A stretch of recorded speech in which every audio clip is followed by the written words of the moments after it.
At dawn, Frost clung to the creek bank as a maintenance worker noticed disturbed leaves, a shoeprint frozen mid-step, and a pale outline beneath winter grass, prompting radios to crackle, evidence tape to stretch, and a December silence to harden into dread before deputies arrived and notebooks opened quietly nearby. If you like stories like this, make sure to subscribe and like the video.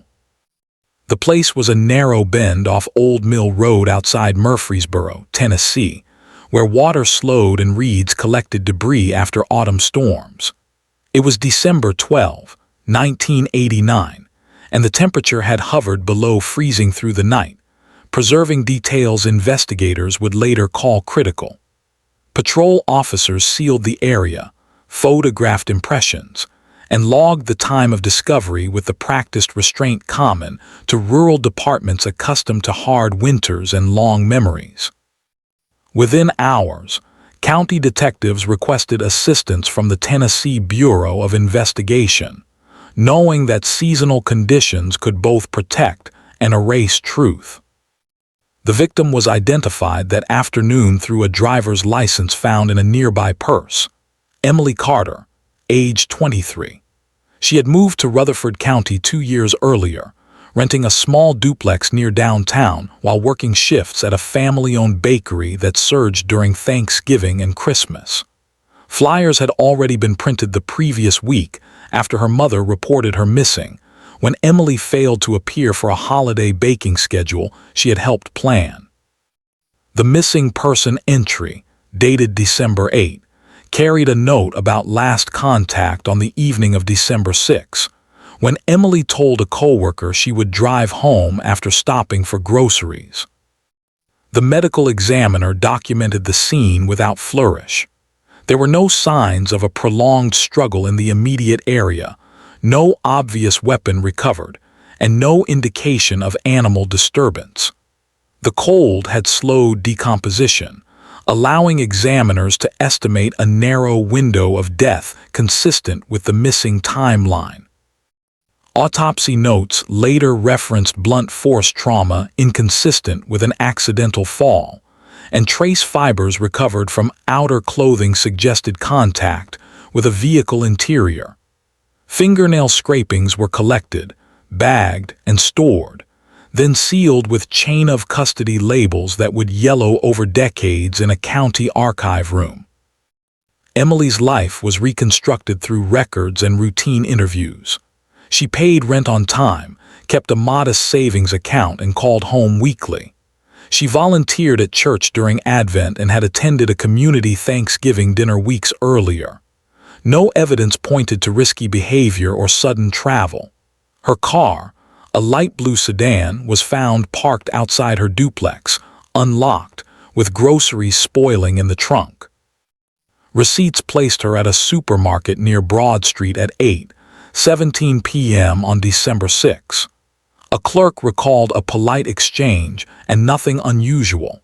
Surveillance cameras were limited in 1989, but a grainy exterior tape later confirmed her exit.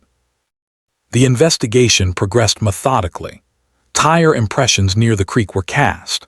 Soil samples were taken from the embankment and compared with residue found on the undercarriage of Emily's car, which showed no match. Detectives canvassed Old Mill Road residents, logging holiday travel schedules and visitors.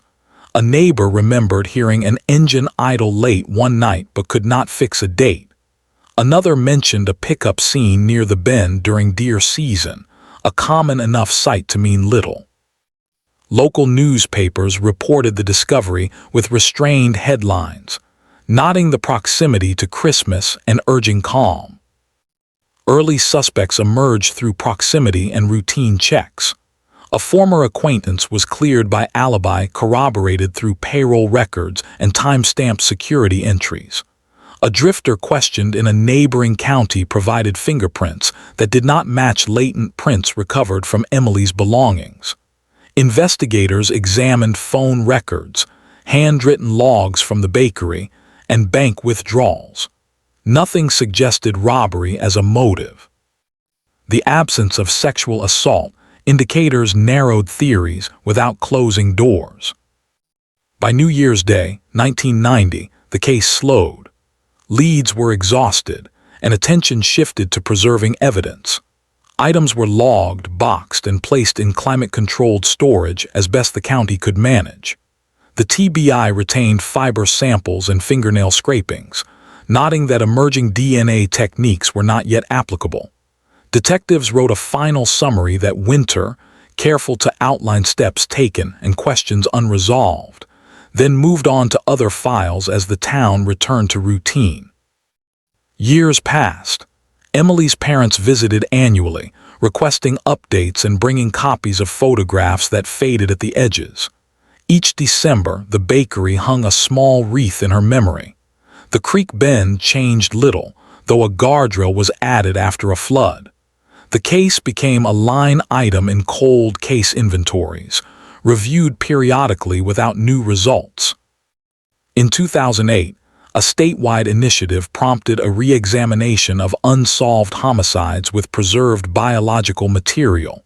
Rutherford County submitted Emily Carter's file. Technicians reopened boxes, rechecked seals, and documented integrity. Fingernail scrapings were tested using modern DNA amplification.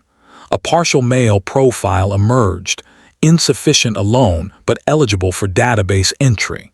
No immediate hit followed. The breakthrough came in 2016 with the expansion of familial DNA searches under Tennessee guidelines. Analysts found a potential relative match pointing to a family long established in the county. Investigators proceeded cautiously, obtaining warrants, re-interviewing witnesses, and verifying timelines from decades earlier. Records showed that a local contractor, Mark Henson, had worked seasonal jobs along Old Mill Road in late 1989 and owned a pickup consistent with early descriptions. He had never been interviewed thoroughly, having moved counties shortly after the crime. Surveillance and records confirmed Henson's presence in Murfreesboro during the week Emily disappeared. A voluntary interview produced inconsistencies with documented work logs. A court-ordered DNA sample matched the profile from the fingernail scrapings with statistical certainty accepted by the court. Additional evidence followed. Soil consistent with the creek bank was identified on tools retained from an unrelated case, and fibers from Henson's truck interior matched those preserved from Emily's clothing. An arrest was made in November 2019, days before Thanksgiving, in a quiet subdivision far from the creek. The community reacted with subdued shock, marked by careful reporting and respect for the family. In 2021, after pretrial motions and expert testimony detailing chain of custody and forensic methods, Henson was convicted of second-degree murder and sentenced under Tennessee law. Emily Carter's parents attended sentencing, declining statements, their presence recorded simply in the minutes. The aftermath was quiet. The bakery closed for a day and reopened. A plaque was placed near the creek bend, modest and weathered. The case file was marked solved, its pages heavy with dates, procedures, and the patience of time finally answered. The renewed investigation unfolded with the patience of winter work, each step documented and rechecked as detectives rebuilt December 1989 from paper and memory. Old dispatch logs were digitized, property maps scanned, and seasonal employment records requested from companies that no longer existed in their original form. Investigators walked Old Mill Road again, noting sightlines, distances, and how sound traveled across water in cold air. They compared floodplain changes to determine whether the creek bend had shifted, concluding the deposition area remained consistent with the original scene photographs. Emily Carter's movements were reconstructed minute by minute using receipts, traffic patterns, and the known habits of late-shift workers in Murfreesboro at the time. Grocery bag inventory listed items consistent with a planned holiday baking run, reinforcing that she expected to return home. Weather reports from December 6 and 7 were reviewed, confirming clear conditions and sub-freezing temperatures that would have preserved trace evidence. County maintenance schedules placed equipment near Old Mill Road on the morning of discovery, aligning with the first report. Witness interviews were revisited with sensitivity to elapsed time. Investigators sought corroboration rather than contradiction, understanding memory erosion. Former neighbors described the area's routine traffic during deer season and the quiet that settled after dusk. One recalled a pickup idling near the bend around the first week of December, an observation previously dismissed, but now placed alongside work logs showing a contractor assigned nearby. The account was not treated as determinative, only supportive within a broader mosaic. Financial records were re-examined. Emily's bank statements showed no unusual withdrawals or transfers. Her phone records, limited by the era's technology, indicated a brief call earlier on December 6 to a family member, with no subsequent activity. Investigators confirmed that her car showed no mechanical issues that would have stranded her. The absence of defensive injuries suggested surprise and a short encounter, consistent with the fiber evidence indicating vehicle contact. Mark Henson's background was assessed without presumption. Employment records showed seasonal contracting work, including roadside clearing and minor repairs along Old Mill Road during late 1989. Vehicle registration confirmed ownership of a pickup with an interior configuration common to the period. Prior contacts with law enforcement were minor and unrelated, offering no immediate behavioral red flags, but establishing presence and opportunity. The DNA findings required careful explanation to withstand scrutiny.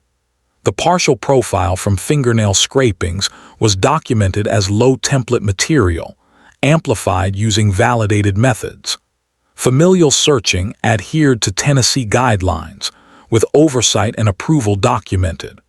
Once Henson became a person of interest, investigators obtained a warrant supported by probable cause independent of the familial lead, ensuring constitutional compliance.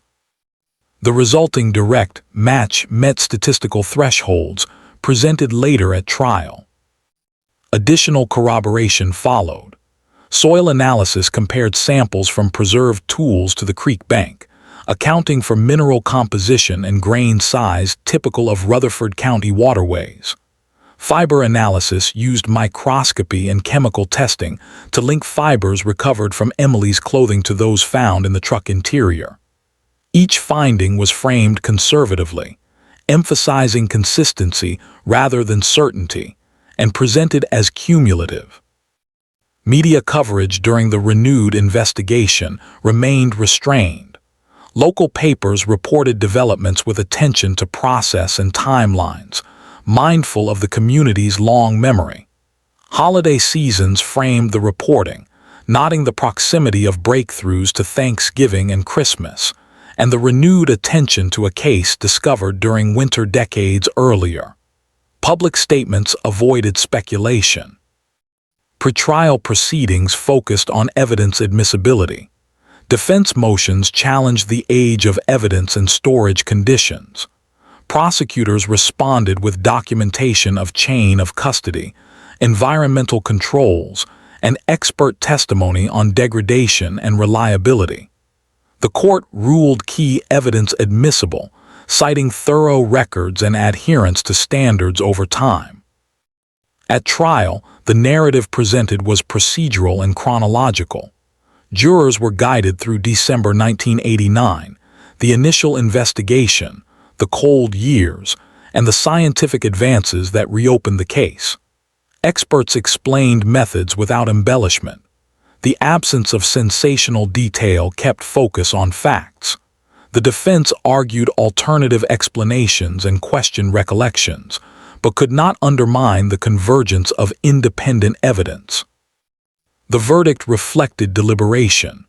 Conviction followed on a charge consistent with the evidence presented, and sentencing adhered to statutory guidelines. The court acknowledged the passage of time and the impact on the victim's family without rhetoric. Records noted the careful handling of evidence and the lawful path to resolution. In the aftermath, the county updated its cold case protocols, citing the importance of preservation and periodic review. Training emphasized documentation, environmental controls, and readiness to revisit files as science advanced. Emily Carter's case became a reference point in internal seminars, not as a spectacle, but as an example of patience rewarded. The community marked the resolution quietly. A winter memorial service drew a small crowd, many older residents recalling the original discovery and the decades of uncertainty. The creek bend remained unremarkable, the guardrail rusting slightly, the water moving steadily. The bakery displayed a photograph near the register during the holidays, a simple remembrance. For investigators, closure meant paperwork completed and evidence archived with final labels. For Emily's family, it meant certainty after years of unanswered questions. The file closed with a final notation, dated and signed, confirming that the case discovered in the cold of December had reached its lawful end. Detectives expanded timelines by reviewing permits, payrolls, logs, photographs, maps. Seasonal weather analysis clarified darkness temperatures, road conditions, visibility, traffic. Holiday routines contextualized movements, shopping, baking schedules, church services, calls. Archived photographs confirmed guardrails, absent embankments intact, and approach angles. Traffic engineering data estimated passing vehicles during evening hours winters. Investigators compared grocery receipt times with regional congestion patterns records. Phone company archives verified limited connectivity hampering precise location tracking. Bank ledgers showed predictable balances, consistent with ordinary habits patterns. Vehicle examination documented no mechanical failures, fuel shortages, or alarms. Paint transfer analysis excluded contact between victim car, unknown vehicle. Search teams previously canvassed fields, culverts, woods, and drainage corridors. Re-interviews prioritized corroboration, respecting memory decay and holiday stress impacts. Statements were cross-referenced with calendars, pay stubs, travel receipts. Contractor assignments placed Mark Henson near Old Mill Road regularly. Work orders indicated evening availability during early December nights winters. Vehicle registration confirmed pickup configuration, matching contemporaneous fiber findings evidence. Tool inventories from unrelated cases preserved residues unexpectedly relevant later. Laboratory soil comparisons matched mineral signatures, consistent creek sediment samples. Chain of custody logs documented continuous control across decades meticulously. Defense experts questioned degradation, while acknowledging methodological safeguards accepted standards. Prosecutors emphasized convergence independent evidence rather than singular proof claims. Judicial rulings carefully balanced precedent reliability, constitutional protections, interest standards. Jurors received timelines, exhibits, expert explanations, without emotive language theatrics. Meteorological testimony explained preservation effects of sustained freezing temperatures overnight. Transportation analysis described engine idling audibility across water during winter. Community context highlighted seasonal traffic, hunters, contractors, commuters intersecting routinely. Investigators avoided narrative leaps, maintaining procedural discipline throughout the review. Family interviews conveyed stability aspirations and consistent routines over years. Absence of ransom communications reduced kidnapping probability assessments during reviews. No evidence suggested acquaintance disputes debts or stalking behaviors patterns. Geographic profiling favored opportunistic encounter near roadway during evening hours. Vehicle interior fiber matched clothing through microscopy spectroscopy analyses conducted. Statistical reporting framed probabilities conservatively within accepted ranges by courts. Familial searching protocols followed oversight approvals documentation required by policy. Probable cause affidavits relied on multiple corroborating factors, independently verified. Interview recordings revealed inconsistencies, resolved through records and timeline checks. Surveillance observed routine behavior without indicators of coercion or flight. Arrest planning prioritized safety discretion and minimal disruption during service. Community reaction remained measured, reflecting trust in process built slowly. Court proceedings advanced steadily amid pandemic-related delays affecting schedules. Expert testimony detailed laboratory controls calibration peer review procedures compliance. Defense cross-examination tested assumptions without discrediting conclusions materially supported.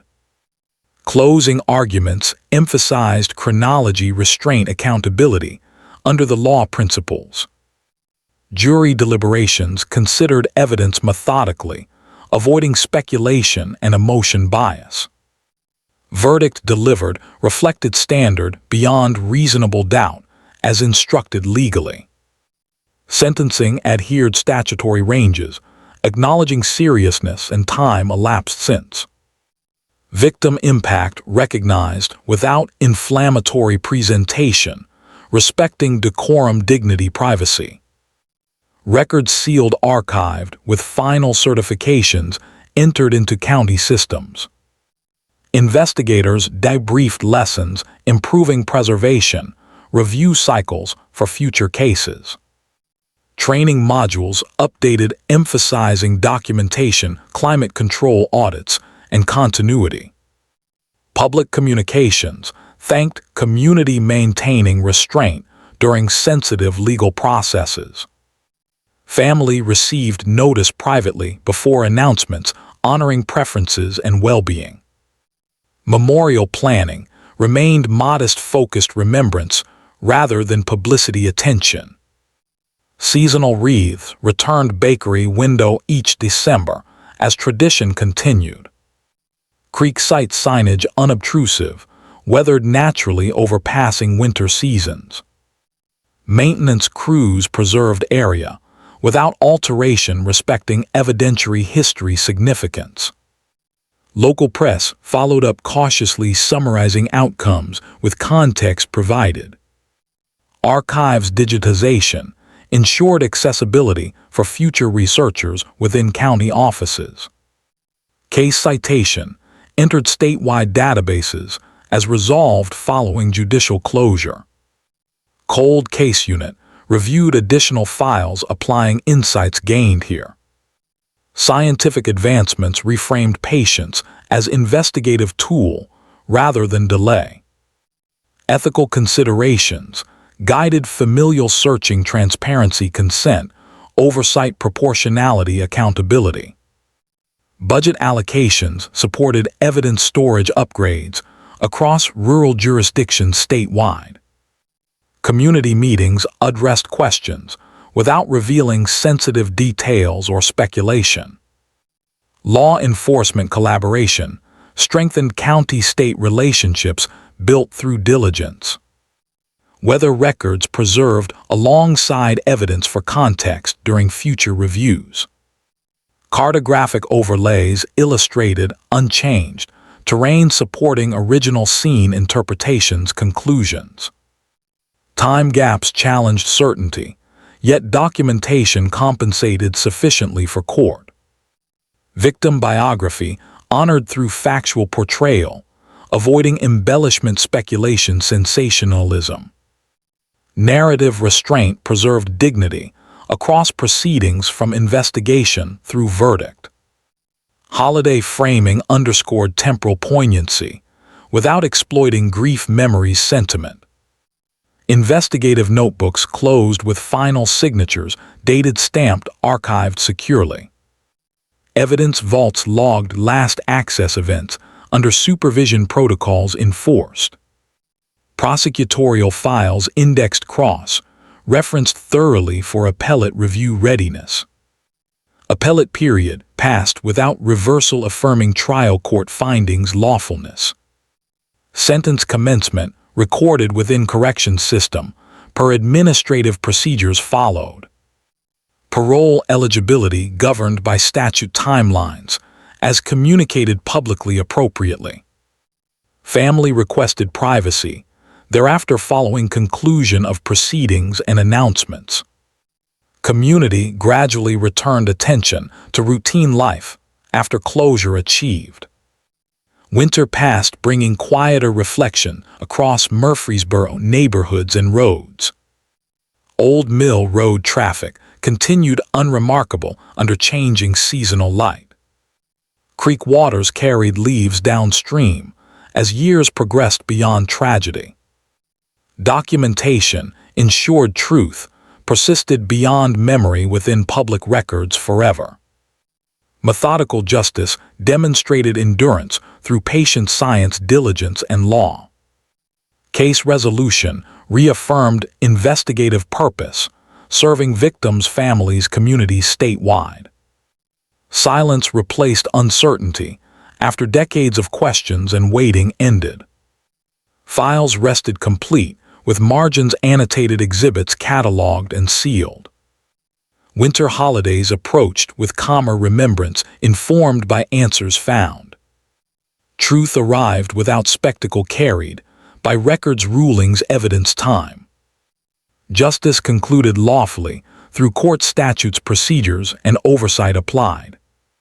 Community trust steadied after careful explanation, transparency, accountability, patience demonstrated. Lessons endured beyond case, guiding future reviews, preservation, ethics, diligence.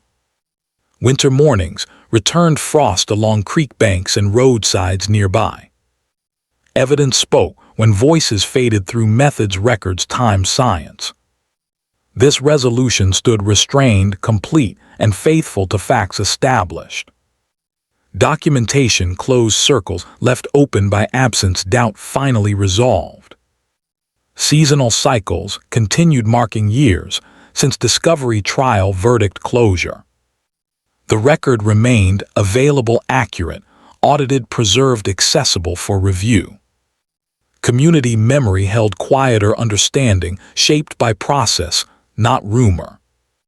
Procedures mattered because they protected truth, rights, dignity, outcomes, lawfulness. Winter nights grew longer, yet answers endured beyond darkness, time. Closure arrived measured, consistent with evidence, statutes, ethics, practice, standards. Silence settled again along Old Mill Road, Creekside, winter calm. The investigation ended with certainty, achieved lawfully, patiently, carefully documented. Time-validated diligence shown by investigators, analysts, courts, families, communities. Justice remained unadorned, absent theatric sensationalism, conjecture, exaggeration, noise, spectacle. Records closed permanently, with signatures, stamps, dates, verifying completeness, integrity. Memory rested on facts, verified steps, taken, answers delivered finally.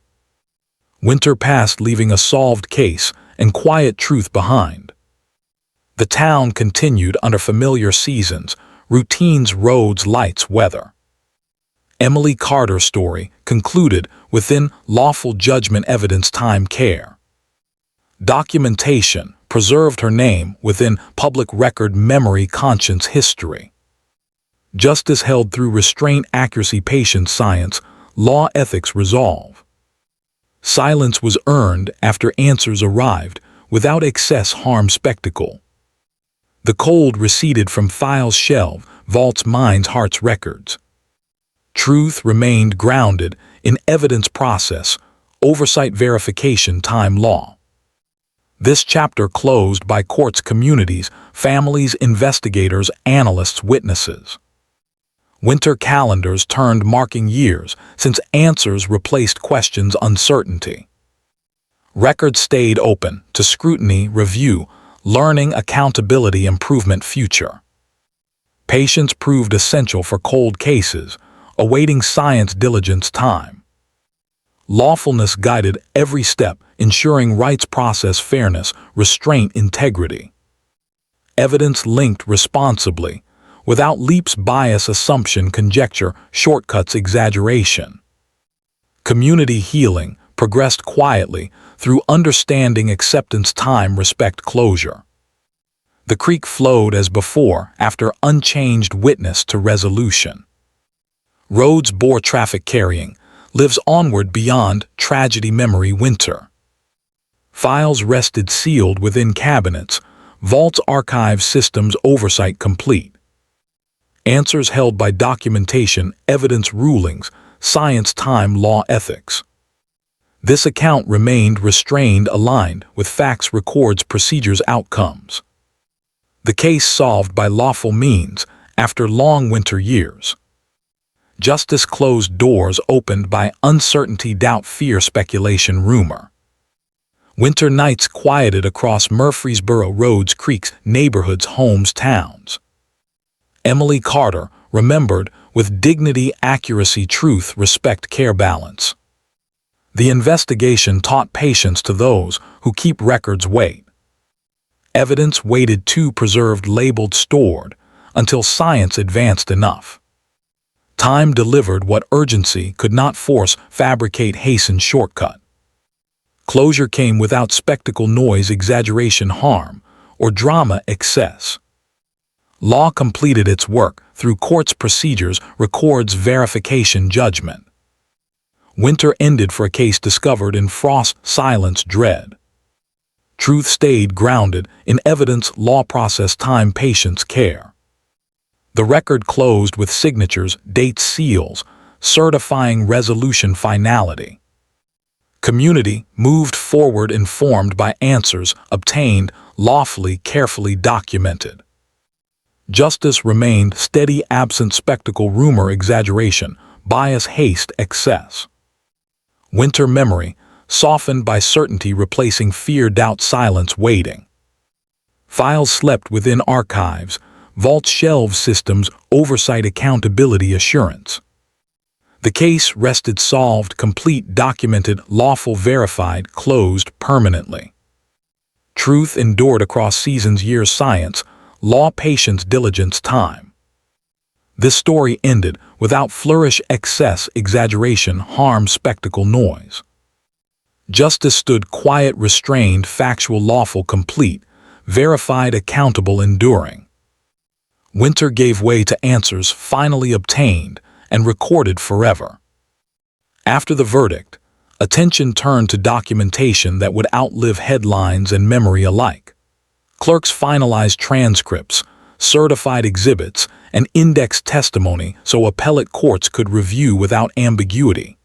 Each reference to December weather, fiber microscopy, and soil comparison was logged precisely, reflecting an institutional preference for accuracy over narrative flourish. The record preserved not only conclusions but the disciplined path that reached them. Investigators conducted a formal after-action review. Notes emphasized the value of preservation when answers were unavailable, and the necessity of revisiting assumptions without discarding them prematurely. They acknowledged early limits of forensic science and credited later advancements without overstating certainty. The case underscored how routine practices, followed faithfully, could accumulate meaning decades later when methods matured.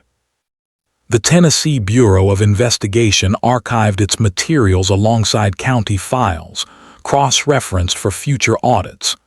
Digital copies were created to safeguard against degradation, while original items remained secured under climate control. Access logs were restricted, reflecting sensitivity to both privacy and evidentiary integrity. The emphasis remained procedural, not symbolic.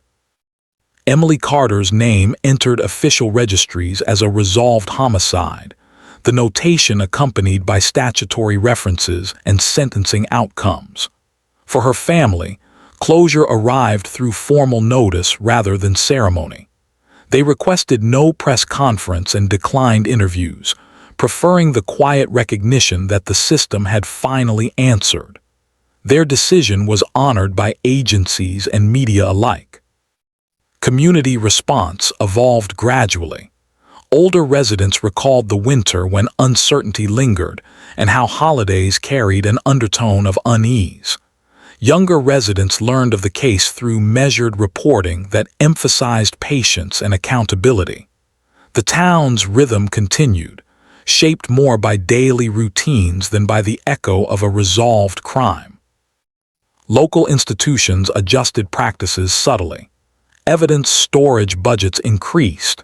Training sessions revisited chain-of-custody fundamentals using anonymized examples. Cold case inventories were scheduled for regular review rather than occasional attention. None of these changes carried public fanfare. They reflected an inward commitment to method. The bakery where Emily once worked remained a point of quiet remembrance. During December, customers noticed a small framed photograph near the counter. It carried no caption beyond her name and dates, consistent with the family's wishes. Employees spoke of it rarely, allowing the image to serve as acknowledgement without commentary. Old Mill Road retained its utilitarian character. Traffic increased over the years, yet the bend near the creek remained subdued, framed by winter reeds and summer growth.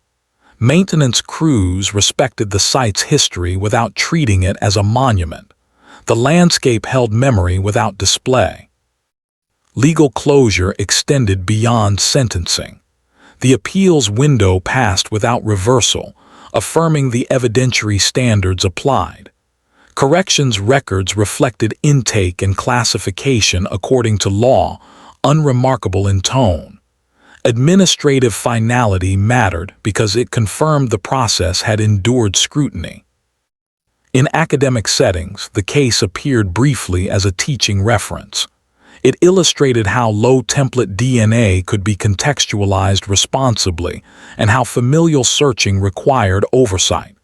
Discussions emphasized limits as much as capabilities, reinforcing ethical balance. The focus remained on method, not notoriety. For detectives nearing retirement, the resolution carried personal resonance.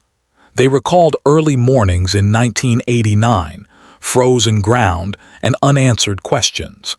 Seeing the file closed validated years of record-keeping that once seemed routine. Their reflections stayed private, captured only in internal debriefs. Seasonal cycles continued to frame the story.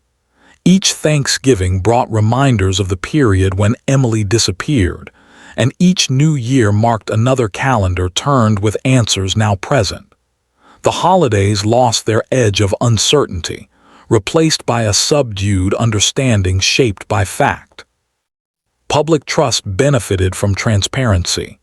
Agencies released summaries that outlined steps without revealing sensitive details. The community learned how diligence, not spectacle, had guided decisions. Confidence grew not from dramatic revelation but from the absence of shortcuts. The case influenced policy discussions at the state level. Legislators cited it when supporting funds for evidence preservation, noting that justice sometimes required time rather than urgency. The argument resonated in rural counties where resources were limited but records plentiful. Emily Carter's story concluded within official channels with restraint. Her biography and files remained factual, age, residence, employment, last known movements. Investigators avoided conjecture, preserving dignity through accuracy. The absence of sensational language reflected respect for both victim and process. As winters passed, the file rested in archives, accessible yet undisturbed. It stood as a reminder that unanswered cases were not abandoned but waiting. The solution demonstrated that patience, when paired with method, could eventually yield clarity. The community moved forward, carrying a quieter understanding of justice. Roads filled, businesses opened and closed, seasons turned. What remained was the certainty that diligence had prevailed, and that a case discovered in frost had been resolved through law. In the end, resolution did not arrive with noise. It came through signatures, dates, and verified conclusions. The silence that followed was not neglect but completion, earned by evidence preserved, questions pursued, and answers delivered within the bounds of justice. The closing phase of the case settled into the rhythms of administration and reflection, where the work of justice was measured not by headlines, but by the accuracy of records and the permanence of outcomes. Court clerks certified judgments, prosecutors filed notices of disposition, and law enforcement agencies updated statewide registries to reflect a resolved homicide. Each entry carried dates, references, and statutory citations, ensuring the conclusion could be traced and verified long after memory faded. Emily Carter's name remained central to the documentation, presented plainly and consistently. Her age, residence, employment, and last known movements were recorded without embellishment. Investigators resisted narrative additions that could distort the record, understanding that restraint protected dignity.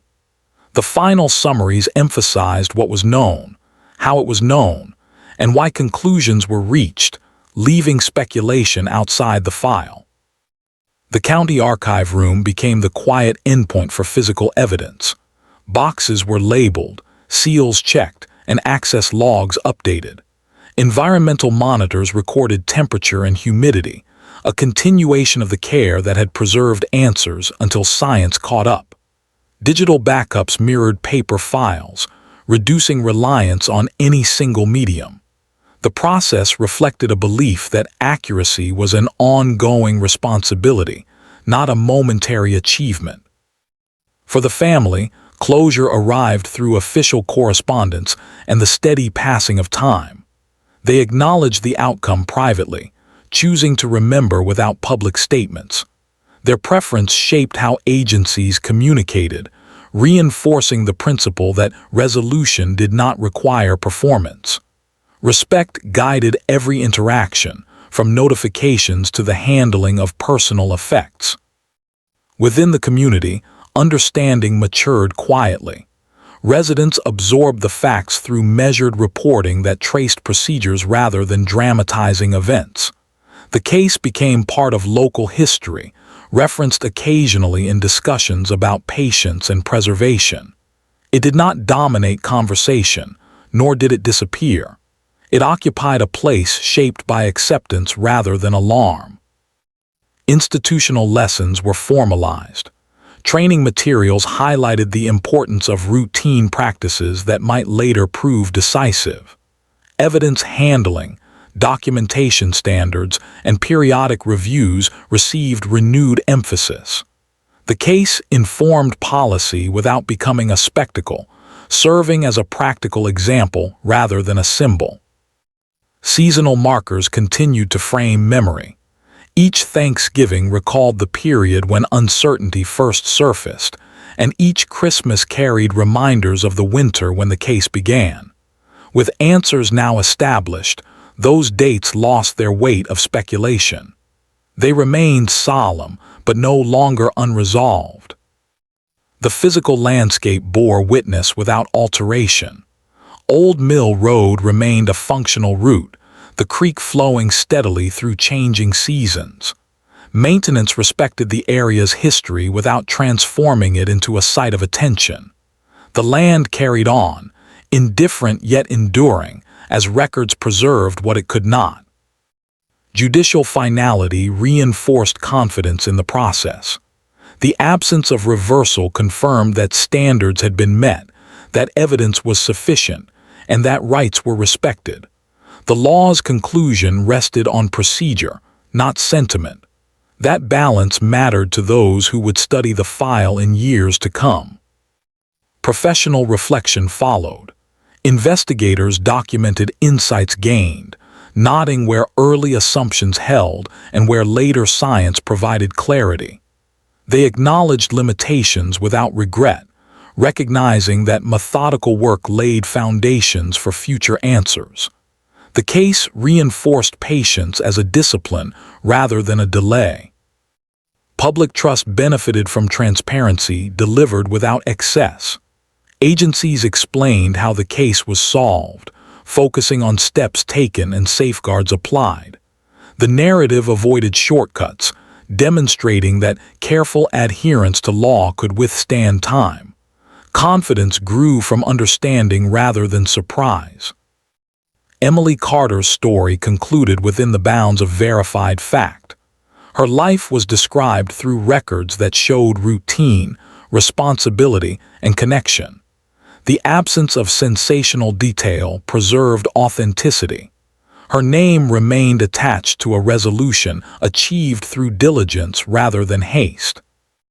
As years advanced, the file rested among others, accessible but complete. It served as a reminder that unresolved cases were not forgotten, only awaiting conditions that could reveal truth. The solution affirmed that preservation and review were investments whose returns could arrive long after initial effort. Community life continued uninterrupted. Businesses opened and closed, roads filled and emptied, seasons turned. The case's resolution did not alter daily routines, but it influenced how people understood justice. It demonstrated that answers could arrive quietly, grounded in evidence and law. In the final accounting, the case ended as it had been pursued, without spectacle. It closed through signatures, dates, and lawful judgment. The silence that followed reflected completion rather than absence.